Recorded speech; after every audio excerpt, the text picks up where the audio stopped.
mysterious wow signal was likely not caused by a comet, but aliens might have sent this. If you've been following latest news about the famous wow signal, you may have heard that it has been suggested that a comet may be the cause of this famous unexplained wow signal, or was it? Live Science recently stated, an astronomer thinks he's pinpointed the source of a mysterious radio signal from space, a passing comet that nobody knew about, but his colleagues said they're still skeptical of the explanation, noting that comets don't emit radio waves in the right way. Antonio Paris, an astronomer at St. Petersburg College in Florida, recently published a paper in the Journal of the Washington Academy of Sciences saying the mysterious wow signal, a truly bizarre radio signal detected almost 40 years ago, seems to match up with the location of a comet called 266P Christensen that had not been catalogued at the time. The comet was discovered more recently in 2006. Originally, Paris's hypothesis was that a second comet might also be the culprit, one called P2008Y Gibbs. Explanations for the wow signal have ranged from intermittent natural phenomena to secret spy satellites to even, space aliens. Others aren't so sure. Quote, we do not believe the two comets theory can explain the wow signal, end quote. This is what Jerry Eman, the astronomer who discovered the wow signal in 1977, told Live Science. The wow signal. The name comes from just how striking and strange it was. The radio signal appeared on the night of August 15, 1977, when it was picked up by the Big Ear radio telescope at The Ohio State University. It lasted for a whole 72 seconds, and it was loud, more intense than anything in the background sky that night. It was also a narrow bandwidth signal. A range of frequencies it covered was small, similar to those of artificial signals. AM radio, for example, has channels that are only 10,000 cycles above or below the designated frequency on the dial.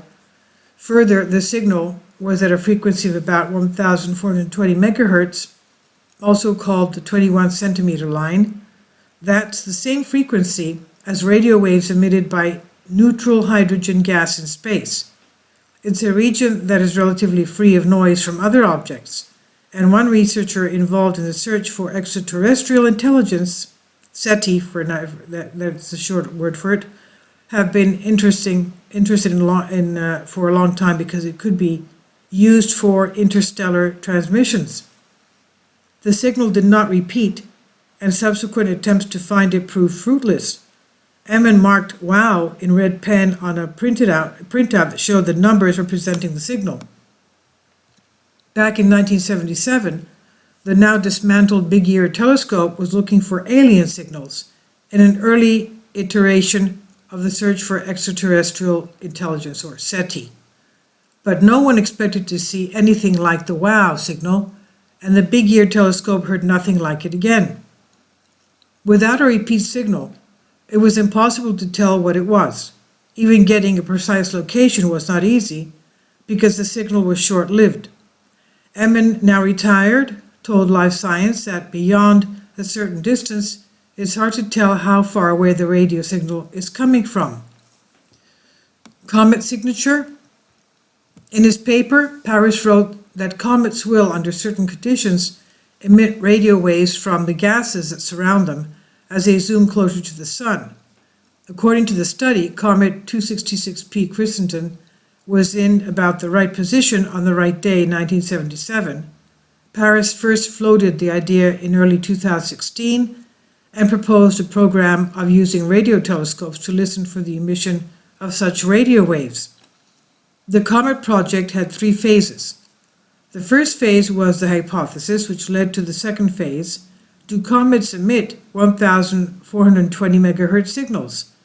It appears yes, they do, Paris told Live Science. In the third phase, set for 2018, Paris planned to explore the mechanisms of the emissions, why comets should generate radio waves at that particular wavelength. And Paris said little research has been done on this topic. He said there have been a handful of studies, but I suspect we're the first to specifically build a 10-meter radio telescope to specifically look at this type of solar system body.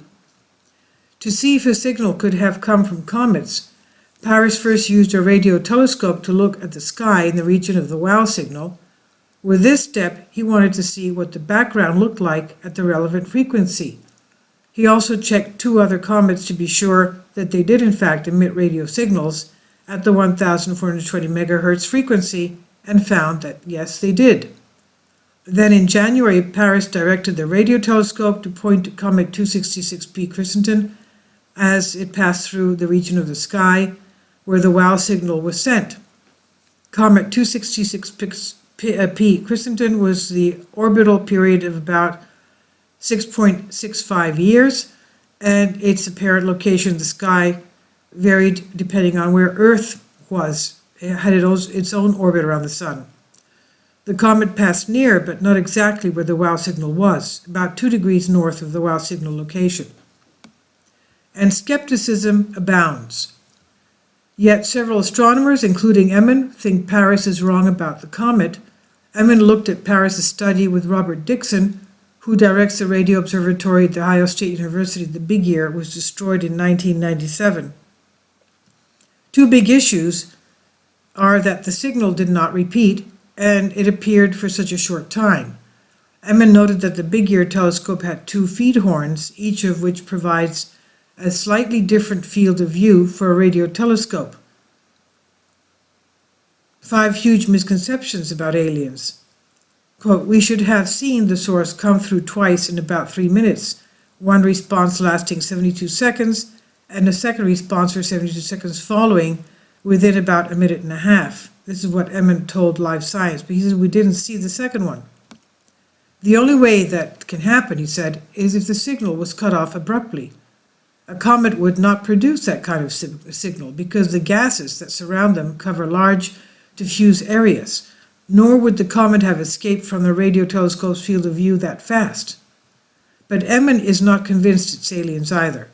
There are many phenomena that show sudden appearances and disappearances of radio signals, including fast radio bursts, FRBs, which are mysterious radio bursts that hotly debated astrophysical origins that generate irregular signals that last only milliseconds. If the Big Ear picked up only the tail end of such an emission, the data could look similar to the WOW signal. This is what Emin speculated. Quote, the issue with the feed horns is something no one can explain, including me, Paris said. There is some data out there to suggest the issue is at the telescope end and not the phenomenon itself, end quote. So it's possible that the signal could have been caused by a glitch in the Big Ear telescope. The other issue is the frequency of the transmission. Paris said he has shown that comets can emit in that range, but Seth Shostak, senior astronomer at the SETI Institute, is skeptical. Shostak used to study emissions from neutral hydrogen in the 1420 MHz range and is less sure the emission would look right. Comets may not generate enough hydrogen to make a bright enough signal like WOW. And Shostak told Live Science, I don't think anyone ever found such emission from comets. This was originally published on Live Science by Jesse Emspak, Live Science, and it's on Embedded Reality.